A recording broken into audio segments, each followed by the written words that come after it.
Hey, it's Chris. Welcome back, finally, with episode 3 of my backyard shed build. It's been a while between a busy work schedule and never-ending rain. I just couldn't get much done outside.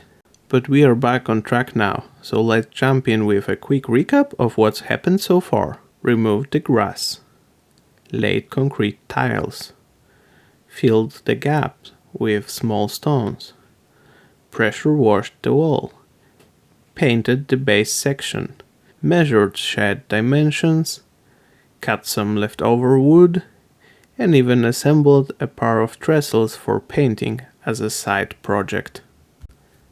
Now we've got some wood ready, so let's finally get to painting and building the shed.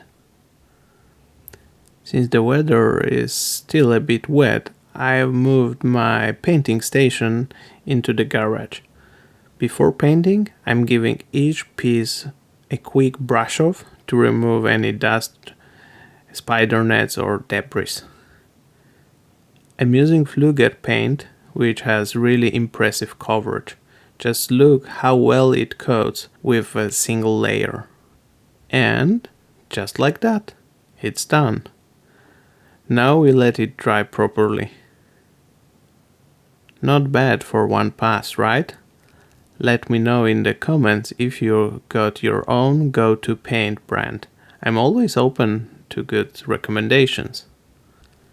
Let's move on to assembling the side frames. I'm using my portable workbench to align everything neatly. Since I'm using 6mm thick screws, I always try to pre-drill pilot holes with a 4mm drill.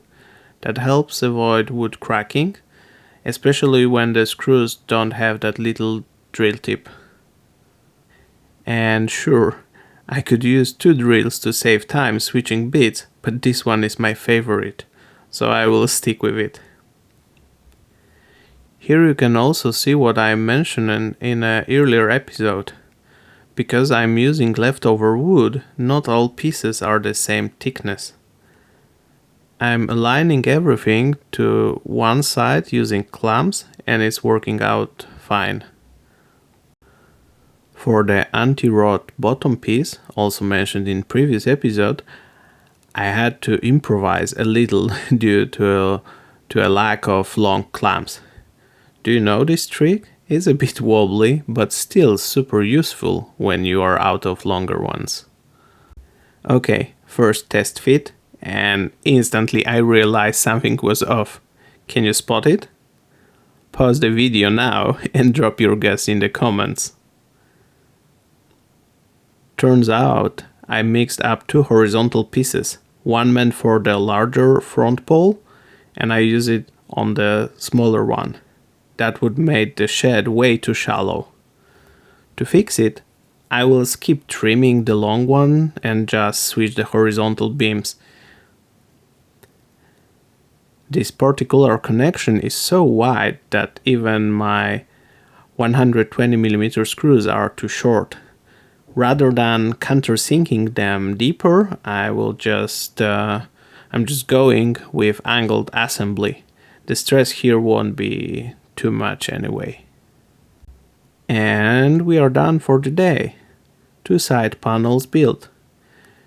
They might look slightly different, but that's just the leftover wood talking.